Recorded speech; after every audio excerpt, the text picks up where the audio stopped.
Ketika ada penentangan terhadap Al-Quran, maka tidak perlu menjadi lemah semangat dakwah. Karena itu adalah kenyataan yang Allah ciptakan. Seperti jenis air juga beda-beda, ada yang tawar, ada yang asin. Di setiap peristiwa terdapat hikmah dan tanda angkat kekuasaan Allah yang seharusnya menjadi bahan untuk kesadaran manusia akan keberadaannya. Wallahu alladhi arsala ar-riyaha fatuthiru sahaban فسقناه إلى بلد ميت فأحيينا به الأرض بعد موتها كذلك النشور.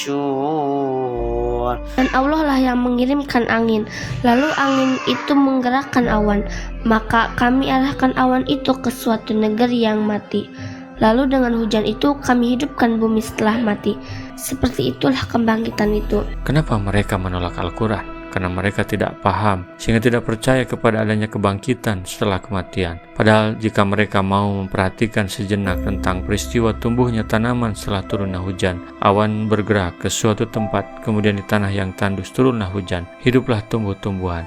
Seperti itulah peristiwa terjadinya kebangkitan. Sederhana sekali, meski terkadang diacuhkan banyak orang. Abu Rajin menyebutkan bahwa ia bertanya kepada Rasulullah, "Wahai Rasulullah, bagaimana Allah menghidupkan kembali orang-orang yang telah mati? Dan bukti apakah pada makhluknya yang menunjukkan ke arah itu?"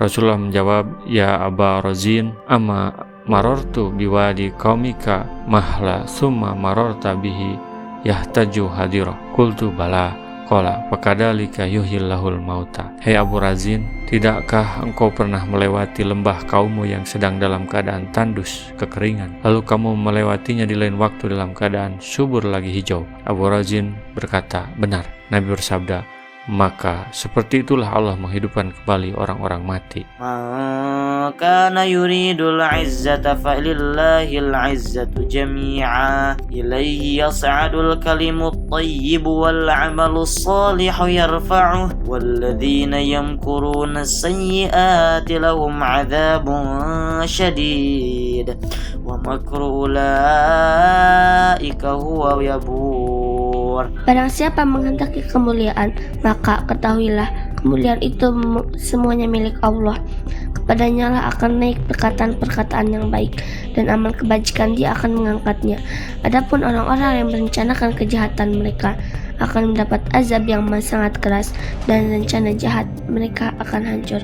Kenapa orang menolak Al-Quran? Karena ia tidak ingin kehilangan pengaruhnya, pengikutnya, jabatannya, hartanya. Mereka pikir kemuliaan itu pada hal-hal tersebut. Mereka tidak mau dianggap hina, diusir dari kampung halaman, karena bergabung dengan orang-orang Islam yang mereka anggap tidak mulia.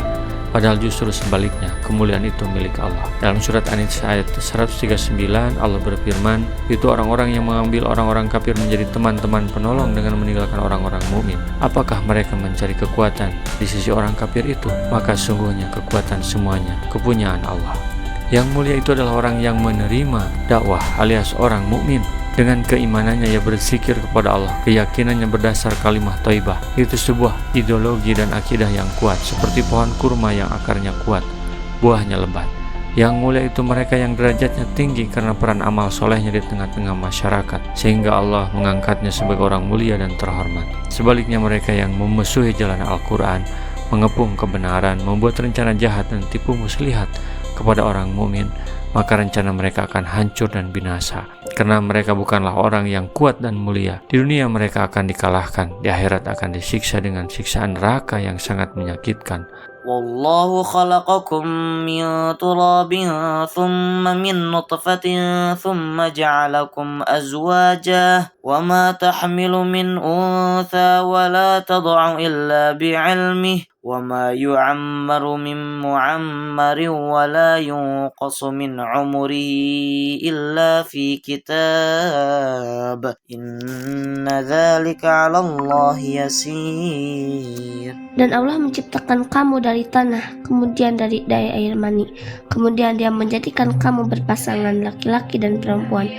Tidak ada seorang perempuan pun yang mengandung dan melahirkan, melainkan dengan sepengetahuannya. Dan tidak dipanjangkan umur seseorang, dan tidak pula dikurangi umurnya, melainkan sudah ditetapkan dalam kitab Lauh Mahfuz. Sungguh Allah yang demikian itu mudah bagi Allah. Mereka menolak Al-Quran karena merasa lebih mulia. Padahal manusia semua sama diciptakan oleh Allah. Benarkah? Bagaimana proses penciptaannya? Sangat sederhana sekali. Allah menciptakan Nabi Adam, manusia pertama dari tanah. Kemudian ditiupkan ruhnya. Kemudian manusia berikutnya dari saripati yang ada di dalam tanah. Jadilah air mani. Kemudian air mani itu jadi manusia setelah proses kehamilan. Allah mengetahui apa yang dikandung oleh setiap perempuan dan kandungan rahim yang kurang sempurna dan yang bertambah, dan segala sesuatu pada sisinya ada ukurannya, yang mengetahui semua yang gaib dan yang nampak, yang maha besar lagi maha tinggi. Ar-Ra'd ayat 8-9. Setelah lahir ke dunia, manusia atau juga semua makhluk ciptaan Allah ada yang berumur panjang, ada pula yang berumur pendek. Mereka sering mengancam akan membunuh orang mukmin dan para pejuang Al-Quran, padahal ajal itu di tangan Allah. Bagi pejuang Al-Quran tidak perlu takut dalam berdakwah, karena ajal itu sudah tercatat, tidak akan maju atau mundur karena dakwah. Proses penciptaan manusia itu amat mudah baginya, lagi segala sesuatu dan semua rincian makhluknya berada dalam pengetahuannya, karena sungguhnya pengetahuan Allah mencakupi semua makhluknya, tiada sesuatu pun yang tersembunyi baginya, sehingga sangat logis dan rasional jika Allah mudah membangkitkan kembali manusia setelah kematiannya. وَمَا يَسْتَوِي الْبَحْرَانِ هَذَا عَذْبٌ فُرَاتٌ سَائِغٌ شَرَابُهُ وَهَذَا مِلْحٌ أُجَاجٌ وَمِنْ كُلٍّ تَأْكُلُونَ لَحْمًا طَرِيًّا وَتَسْتَخْرِجُونَ حِلْيَةً تَلْبَسُونَهَا وَتَرَى الْفُلْكَ فِيهِ مَوَاخِرَ لِتَبْتَغُوا مِنْ فَضْلِهِ وَلَعَلَّكُمْ تَشْكُرُونَ. Dan tidak sama antara dua lautan, yang ini tawar, segar, sedap diminum dan lain-lain, dan yang lain asin lagi pahit. Dan dari masing-masing lautan itu kamu dapat segar, dan kamu dapat mengeluarkan hiasan yang kamu pakai. Dan di sana kamu melihat kapal-kapal berlayar membelah laut, agar kamu dapat mencari karunia-Nya dan agar kamu bersyukur. Sebagai tanda kekuasaannya, Allah menciptakan laut dengan dua jenis air, meski berdampingan tetapi tetap berbeda. Ada air tawar, ada air asin. Air tawar dari sungai, kemudian air asin di laut. Dari laut keluar ikan yang banyak, juga di atasnya bisa digunakan sebagai layaknya jalan untuk berlayarnya kapal. Itulah karunia dari Allah, supaya manusia bersyukur. Yulijul laila fin nahari wa yulijun nahara fil lail وسخر الشمس والقمر كل يجري لأجل مسمى ذلكم الله ربكم له الملك والذين تدعون من دونه ما يملكون من قطمير. Dia memasukkan malam ke dalam siang dan memasukkan siang ke dalam malam, dan menundukkan matahari dan bulan. Masing-masing beredar menurut waktu yang ditentukan. Yang demikian itulah Allah Tuhanmu. Miliknya lah segala kerajaan, dan orang-orang yang kamu seru selain Allah tidak mempunyai apa-apa walaupun setipis kulit ari. Yulijul laila dan seterusnya.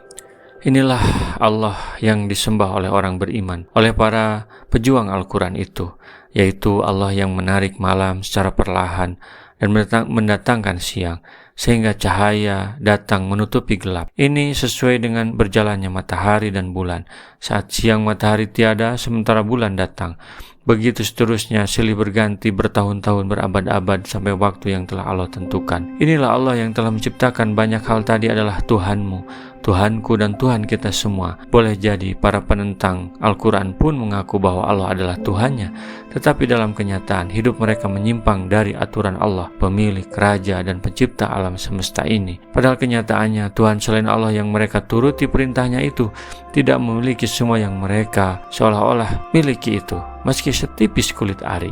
Ibnu Abbas, Mujahid Ikrimah atau Atiyah, Al-Aufi, Al-Hasan, Qatadah dan lain-lainnya mengatakan bahwa yang dimaksud dengan kitmir ialah kulit ari yang membungkus biji kurma. Mana yang dimaksud ialah bahwa mereka yang dijadikan sebagai sekutu-sekutu Allah itu tidak memiliki sesuatu pun yang ada di langit dan di bumi ini, dan tidak pula memiliki sesuatu yang seperti kulit ari itu. Bumi dan langit ini milik Allah. Tidak pantas mereka sok berkuasa hanya karena menduduki jabatan tertentu atau punya hubungan dengan pejabat tertentu. Hakikatnya mereka tidak punya apa-apa. Ya tad'uhum la yasma'u du'aakum walau sami'u mastajabu lakum ويوم القيامة يكفرون بشرككم ولا ينبئك مثل خبير. Jika kamu menyeru mereka, mereka tidak mendengar seruanmu, dan sekiranya mereka mendengar, mereka juga tidak memperkenalkan permintaanmu. Dan pada hari kiamat mereka akan mengingkari kemusyrikan dan tidak ada yang dapat memberikan keterangan kepadamu seperti yang diberikan oleh Allah yang Maha Meliti. Jika mereka meminta tolong kepada mereka, tidak akan ada yang mendengar karena mereka benda mati. Kalaupun mendengar misalnya mereka itu dari jenis manusia, mereka tidak akan bisa mengabulkan permintaan itu. Karena tadi alam semesta ini bukan milik mereka. Bukti yang paling nyata nanti di akhirat, mereka akan cuci tangan, berlepas diri dari pengikutnya itu. Mereka pun tidak ada yang dapat memberitahukan kepadamu akibat semua urusan, kesimpulan, kejadian, akhirnya seperti apa yang diberitakan oleh Tuhan yang Maha mengetahuinya. Qatadah mengatakan bahwa ini maksud dengan khabir ialah Allah Subhanahu wa Ta'ala sendiri, karena sungguhnya berita yang bersumber dari Dia pasti nyata. Rasulullah SAW bersabda, baligu anni walau ayatan, sampaikan dariku meskipun satu ayat. Mari kita sebarkan jalan kebahagiaan dengan like, share, dan subscribe channel ini.